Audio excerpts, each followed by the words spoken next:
my assumption is that the president's Truth Social post was scheduled for 8 a.m. Pacific, 11 a.m. Eastern. We don't know. But it's very simple. He had said that he intended to meet with Xi in 2 weeks' time, now doesn't see a reason to do so. He threatened to massively increase tariffs on Chinese goods and says that China is becoming increasingly hostile. When you and I met in January, you opened our entire conversation with a forecast on where you felt the relationship between US and China was going. Yep. Were you right?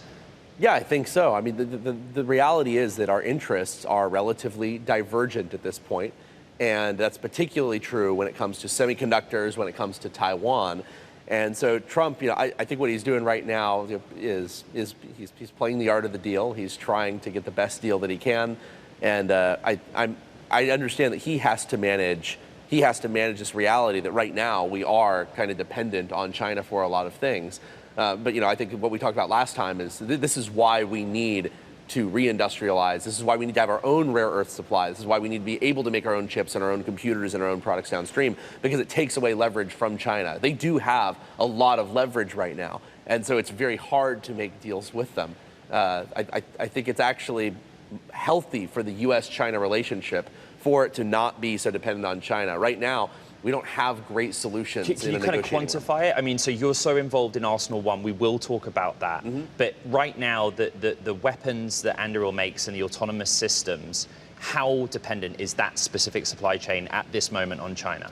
Anduril's done a uniquely good job of getting away from China versus not just other defense companies, but also compared to most American companies in general. Remember that we are sanctioned by China. Remember that our executives are personally sanctioned by China. And so we have, we're not doing this for leverage or negotiating reasons. We have to get off of Chinese supply chain, and not just things that are literally made in China, but even things that are dependent on China. So if it's dependent on Chinese precursor chemicals or Chinese equipment or machinery or processing, we have to make very aggressive moves to stay away from that and keep a U.S. and allied supply chain to the absolute greatest extent possible. So I would say Anduril's not even really what I'm concerned about. It's the broader economy and maybe some other defense companies. If you could believe it, there's lots of U.S. defense companies that haven't been sanctioned by China. And therefore, they haven't had the foresight to go and build it as you are in Ohio. How is that going? How is Arsenal managing to hit the milestones you want to see? So Arsenal is not just important, but it's necessary. So you guys know it's about 5 million square feet of manufacturing capacity that we're building in Ohio. We have to build it. We have so much volume that we just have to output that we can't do it without that new site. We started building that site many months before the government gave us these contracts that are now going to fulfill its capacity. And thank goodness we did. Like this year, our production is up 400% over last year. Oh, sorry, as in Arsenal? Non-Arsenal one. No, okay. I'm saying our non-Arsenal production is up 400%. And then so next year, we expect to see an equally large bump up, and that is going to be critical for Arsenal to come online. We actually already have the first round of employees who are going to be working in Arsenal. We brought them from Ohio to HQ. They're going to be here for the next 6 months. Or I guess it's less than 6 months now. They've been here for a while. And that way they're able to get indoctrinated in our processes, work on our existing manufacturing systems. And then when Arsenal 1 opens next year, they can go in and hit the ground running day one. What do you need from the Department of War? What do I need from the Department of War? I'm getting a lot of the support that I need. I mean, across the Navy and the Army and the Air Force, there is a recognition that we don't have time as a country for business as usual, that we need to move much faster, that we need to be building new things in new ways, that we need to design weapons that can be manufactured by the industrial base we have, the talent base that we have. We've got that talent? Oh, the country has the talent in spades. They're just working on the wrong things. Most of our best talent, contrast this with the Cold War, is no longer working on national security problems, but is working on things like advertising optimization, on new apps, on tools of entertainment rather than tools of deterrence. And I've seen that reversing. There's a lot of people, and of all ages. We're talking people who have been in the industry for 20, 30 years, all the way down to kids who are just going into school, learning disciplines that are relevant to aerospace and defense. I think that there's a lot of people who are realizing we've been resting on our laurels and coasting for a couple decades, and that our tech industry has to get in gear and work on more important problems. Palmer, there was a report about the NGC2 system. It named both Anduril and Palantir. We've asked Palantir through Shom to comment on that. But the report in Palantir's case moved markets. could you just respond to that reporting, which came from Reuters, and explain the sort of timeline and the inaccuracies that you feel there are in that report? So you may or may not remember this, but I was a journalism major myself. I was only a semester and a half away from graduating. I was the online editor of the Daily 49er, which was the Cal State Long Beach student-run newspaper. So I care a lot about this stuff, both as a Anduril perspective and then also just from a journalist perspective. The journalist who wrote that Reuters story would have been failed out of the class by any of my professors. He refused to include our on-the-record statement. He refused to include the on-the-record statement from the Army because they fundamentally made the whole story not a story. There was an analysis saying, hey, there's all of these security problems like the system, the prototype for NGC2, Next Generation Command and Control. It's not tracking what the users are doing. It doesn't have any passwords to log in. There's no security turned on. And they said, oh my God, this is a huge problem. And we said, guys, this was an early prototype. The Army wasn't paying us to demonstrate user accounts. It was paying us to demonstrate integration of different sensors, different weapon systems, all into one pipeline. And Lattice has all this functionality. We do this all the time. It's not like we don't know how to do this. And the Army said the same. They said, yeah, we just turned on all those features. Just a few weeks later, all these issues that you're talking about didn't exist. This was an internal security audit, just noting that these things were a factor in that early prototype. Yes, there's no access control. Yes, that is a risk. Yes, we have not audited all of their security, all their security code. That is a risk. But that's completely normal for early development. But Reuters didn't include our quote, didn't include the Army's quote, because that would have made the entire story irrelevant. So instead they include quotes exclusively from our competitors and from so-called anonymous sources saying that Anduril and Palantir are running this fundamentally insecure thing.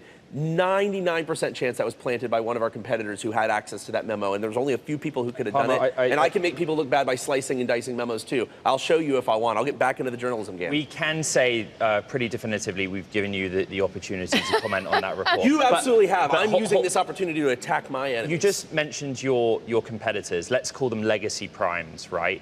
Before you came to set, I read the data piece about still the dominance of those companies. Yep. In proportionately war contracts that the Department of War contracts they're getting versus Anduril. They're still getting them, Palmer. Look, I remember I did not say that it was necessarily a prime who planted it. There's a lot of people who are competing. I think there are like 40 companies competing for NGC2. I'm not saying that it isn't. I'm just not saying that I didn't say that it is.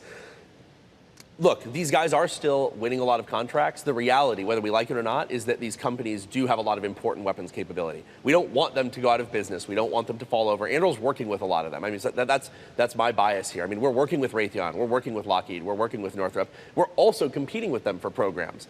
I think that in general, the industry needs to move towards a model where companies invest more of their own money in these products. Where they fail, they need to skin their own knees, not the knees of taxpayers.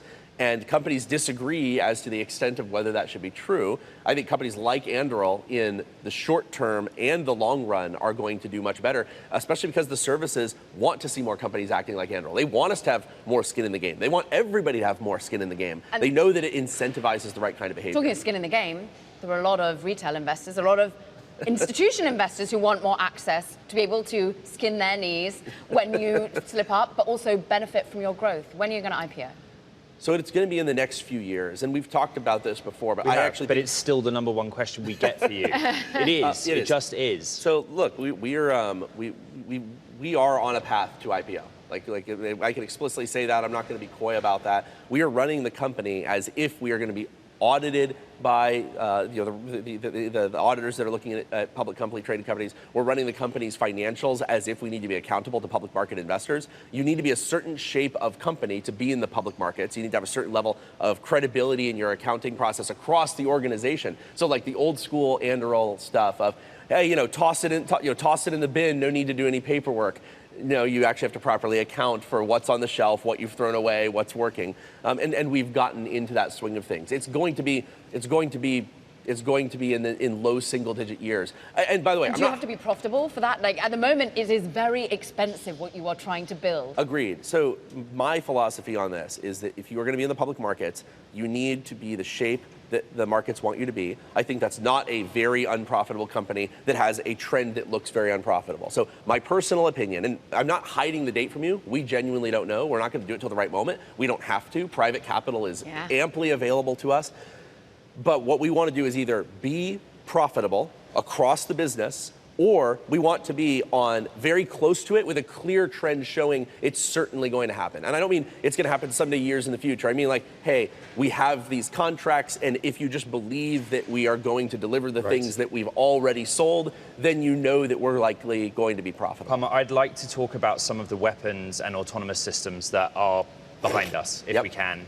You have both relationships with the US government and defense apparatus, but Western allies too. That's right. Are these prototypes, or do we see militaries around the world deploying them? Are they real? There are going to be loads of people watching this show that actually don't know Anduril, but also many skeptics say, like, you know, these are prototypes and this is a startup in its infancy. Well, if we do our job correctly and we stop some of these major wars from starting, then people are going to continue to be unfamiliar with Anduril. The bizarre nature of our job and also the job of our military is that a better job we do of not having a fight, the easier it is for people to either not pay attention to us or, in fact, say, well, those guys are useless, we don't need them. It's only when everything goes to that everyone talks about how great the military is. I'm going to jump in and apologize for the choice language to our audience, because it's quite early here on the West Coast. I'm so sorry. It's okay. I'm a young guy, and I've got really bad. I don't have like that English posh type of, you know, passion. Yes, exactly. We accept the apology. Same question. Are these systems deployed in the real world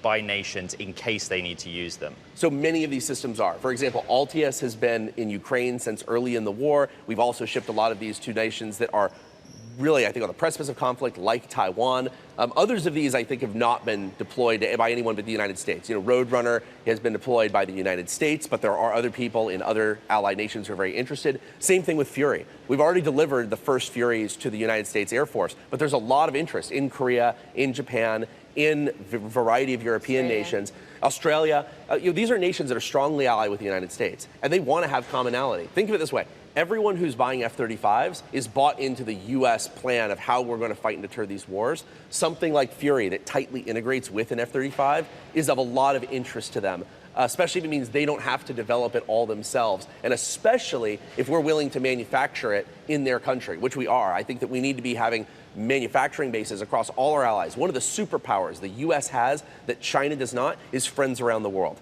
China does not have friends around the world. They've got a couple buddies who have to suck up to them in their immediate local region, but they do not have people across the planet who are willing to work with them to build the war machine that we need to deter their aggression. We should be taking advantage of that, not pulling back on it.